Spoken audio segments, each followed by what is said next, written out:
2, we're going to get to the details of the offer. And this is the important part that we don't want to get wrong. We want to make sure we get this exactly right.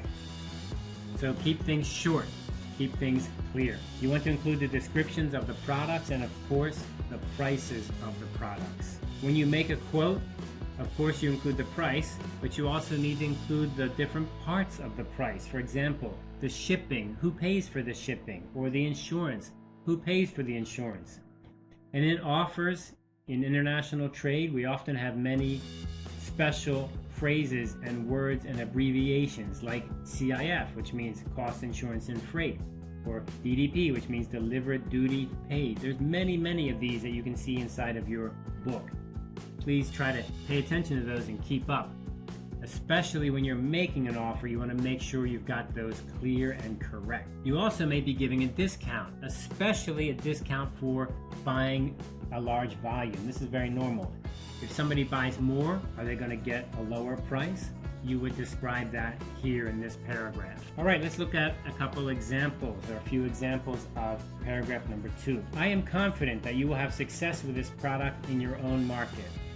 At this time, we can offer, see the key word, offer, your company 5% off the enclosed quoted prices. The prices are all quoted CIF Southampton.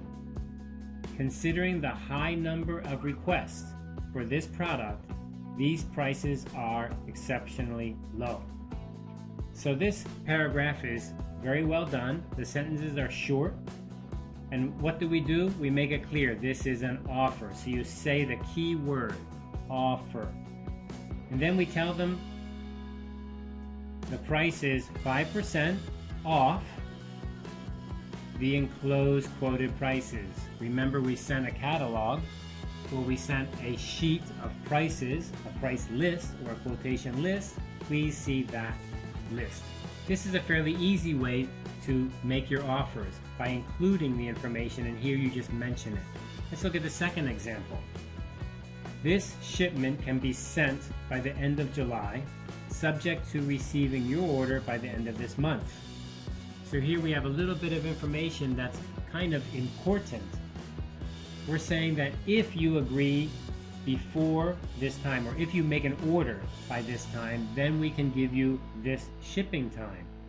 But if you don't, then we can't. So you see, inside the offer, you can make things conditional. That is, if you do A, then I'll do B. And if you do C, I'll do D. You can say it that way. And if they don't do it, then you don't have to keep the offer. You don't have to follow the offer. Then down here, we get a list of all the details of this offer. So we have the raincoats, we have the quantities, we have the price, and we have the shipping terms and the payment. And one interesting part there is that you mentioned what kind of money it is, in this case US dollars, and we mentioned the shipping, and we mentioned when we expect the payment. So all of these details are inside paragraph number 2.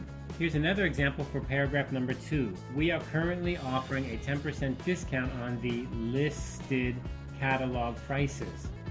Additionally, your company name and symbol can be placed on the office equipment of your choice at no cost to you.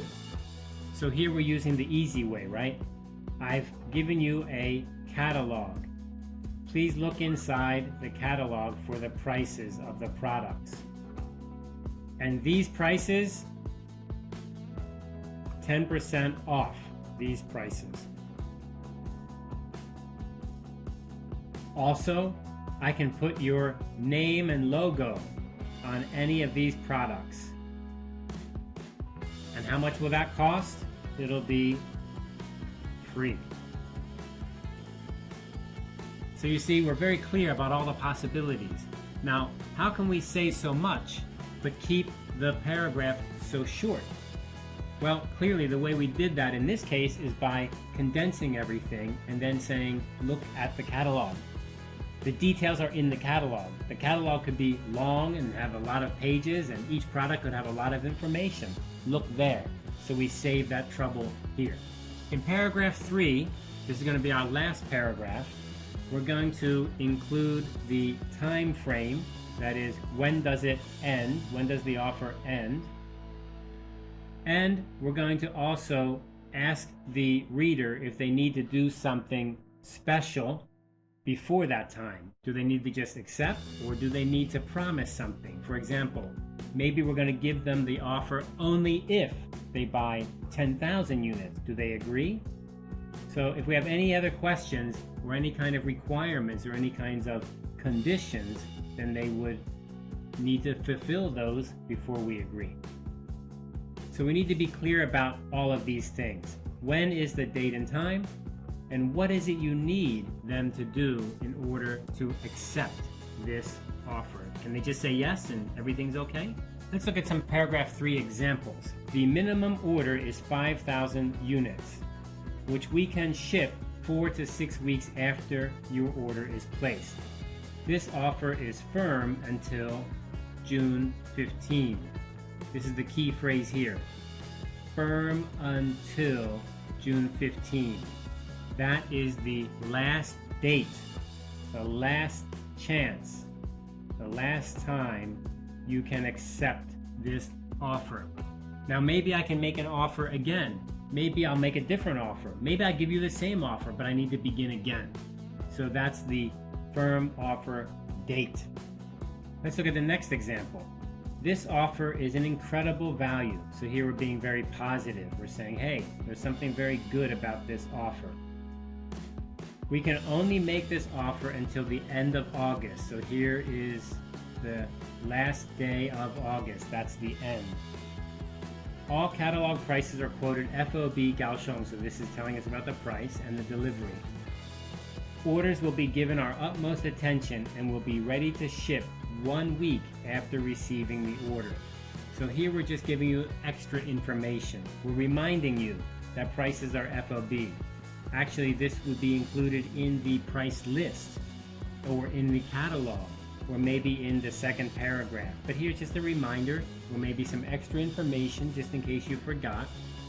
And then our time frame is the most important part there. Okay, so let's look at a real letter here. So this is a real letter and this is what it looks like. We have the heading, the opening, the body, and the closing. And down here you can see in the closing we have the enclosure line. Why? Because we're including something like a catalog or a price list. And then here are our 3 paragraphs, 1, 2, and 3. So this is an offer. It's very clear, very easy to read, very straightforward. And the most important thing is it's accurate. It doesn't say anything wrong. It doesn't get us in trouble. It doesn't make any mistakes. Okay, so that's how you make an offer. Remember the key points to an offer. Be careful, because once you make an offer, it's very hard to take it back. It's binding, it's legal. And remember to give a date. That is, when is the offer over? Firm until what date? This offer is firm until June 10th. This offer is firm until the end of August. Remember, you need to have that closing date. All right, good luck with your exports. Good luck with making your offers.